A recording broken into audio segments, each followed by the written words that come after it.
currently getting scammed by an Airbnb host because they're trying to make money on FIFA. This is so fun. So I'm in a touring stunt show and we're performing for the next month in NorCal. NorCal is obviously expensive, so we booked our Airbnb so long ago. And most important part, we have a dog, we tour with it, no big deal. We just book a pet-friendly Airbnb. Anyway, I noticed we hadn't been charged the pet fee, so I wanted to message her and make sure everything was kosher. And she waits multiple days, basically until last night when we're going to bed, being like, we have never allowed dogs. I'm just not comfortable proceeding with this. I will be canceling with Airbnb.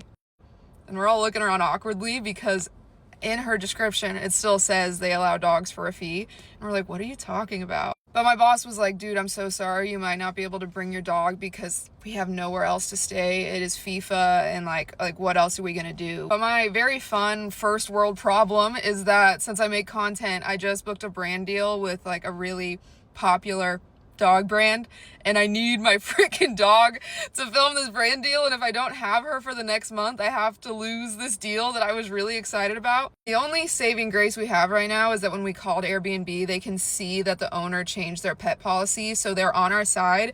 But now we're kind of at like a stalemate where she doesn't want to host us and she needs us to cancel, but obviously we're not going to cancel. But do we just stay at this Airbnb and see if Airbnb lets us bring the dog because that was their original agreement, or just like awkwardly in someone's house that they don't want us? I guess if anyone lives in Alameda, Pleasanton area and wants to host 2 people and a dog, TikTok, do your thing, right?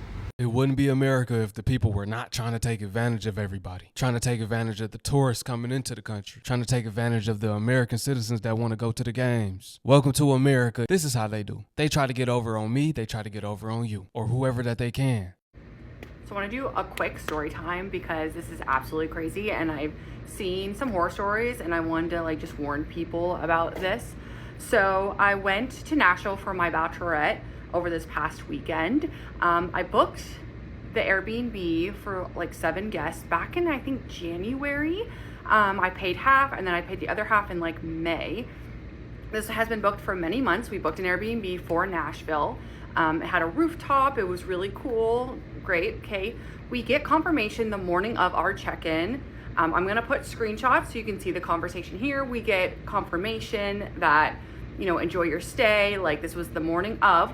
We get on the airplane to get to Nashville. We have to fly to my bachelorette. And as soon as we get there, we're getting in the Uber. We're asking if we're about an hour early before check-in time. So we ask, hey, can we check in a little early? And he was like, you know, let me see. And then he wasn't really getting back to us. So we texted a separate number that was like on our confirmation. And that number seemed to not really know who we were. So it was very conflicting and confusing. And so a couple minutes go by, we're waiting for our Uber. We're literally at the freaking airport. We're waiting for our Uber. And then we get a message from the host, not from the number, the host that says, I'll put it up here, we can no longer accommodate your stay. Pretty much he says he no longer has access to the property. So we're now in Nashville with 6 of us girls, nowhere to stay. An hour before check-in, we get a message saying they no longer have access to the property. It was crazy. This is a fair warning. Don't book this place. Do not do it. I don't know if it's a scam, if, you know, it was a guy that was saying he owned the place when he really didn't. It was really fishy. He pretty much didn't even, I don't think, had ownership of it, but he's still renting out this. I think it's still a booking on Airbnb. So I just want to warn people who are going to Nashville, like, be very cautious because I've never had this happen to me in my life. It was a crazy experience. We had to get on the phone with Airbnb. We did get a full refund and we had to find another place quick. Thankfully, we were able to find another Airbnb that could accommodate all of us girls. But yeah, forewarning, do not book this place and be cautious because this is one of the craziest things. Like, you cannot make this shit up. Yeah, that was most definitely a scam. I'm thinking the person didn't even own the unit for real. They just put a listing up. Those pictures look fake to me, honestly. I'm not sure if she checked the reviews. It's pretty easy for you to spot a scam. They could even have reviews though. Might have had their friends leave reviews, drop the price down real low. They made another profile and left reviews, something like that. It's usually easy to spot a scam, but if you don't know how to spot a scam, then you're going to get scammed. Of course they didn't take the listing down. They're going to get more people. That's proof of concept. I got somebody with it. I'm going to try to get somebody else. That's exactly what they thinking.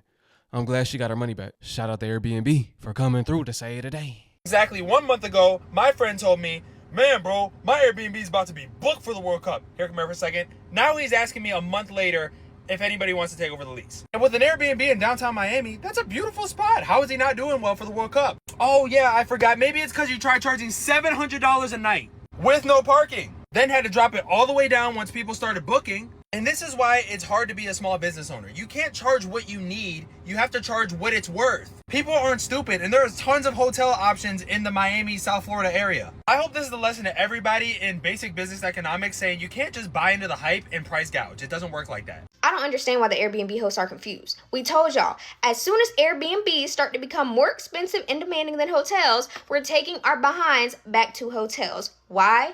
Because if we're paying you thousands of dollars, we should not have to do our own housekeeping. It's no reason that I'm paying you that much and you're asking me to mop the floor, put the clothes in the washing machine, wash the dishes, take the trash out, make the bed.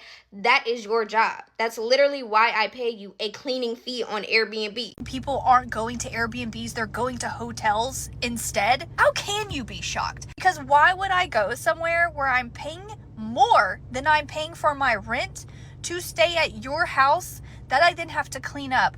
No one's coming and washing these sheets and putting fresh sheets on these beds for me every night. I get that at hotels.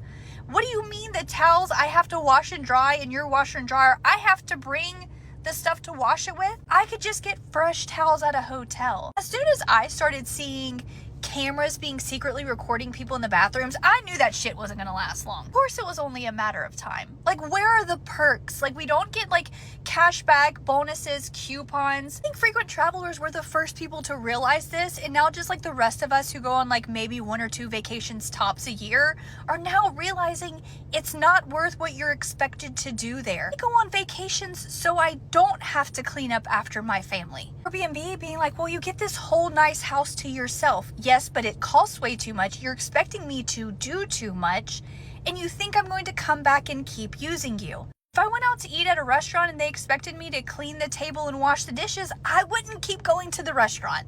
This was the perfect opportunity for you to pay yourself, not play yourself. Overcharging, that wasn't smart. Hotels dropping prices down. Trying to overcharge, you done finessed yourself out the game. You got to charge what the market charging. Realistically, it's best to charge a lower price than your competitors. That way you can get more bookings.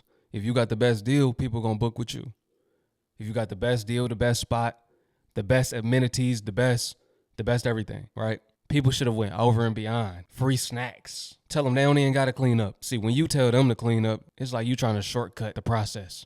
Instead of paying a cleaner, yeah, I'm hip on them. They trying to play it like that. If I make them clean, I ain't got to hire a cleaner, just being cheap. How you being cheap but charging a lot? So it looks like, yes, indeed, hotels have officially dropped their prices for the World Cup. I was trying to book my car, and then the hotel for Houston, Texas came in. I'm like $147 a night for C. Baldwin. And the other ones, like something in the Galleria was $160. I'm like, they have dropped their prices. And I did the same too for my Airbnb. Because I'm getting normal people bookings. No one's really booking for the World Cup. They said they're coming for their birthday. They're coming for different things. So I dropped the price down to back to normal. And now my bookings increased for June. You know, I wasn't getting no bookings before. But hotels are doing the same. So maybe you guys should consider doing the same thing. I don't have FOMO. All that money y'all trying to, like, everybody trying to make, that stuff is circle back, you know. So, yeah, hotels are dropping their price. I understand. The economy is bad. Finally, somebody smart. Drop the prices down. You see hotels dropping prices, you drop prices too. Hotels are your competitors as well. You got to do what they doing. Make it fair for the people.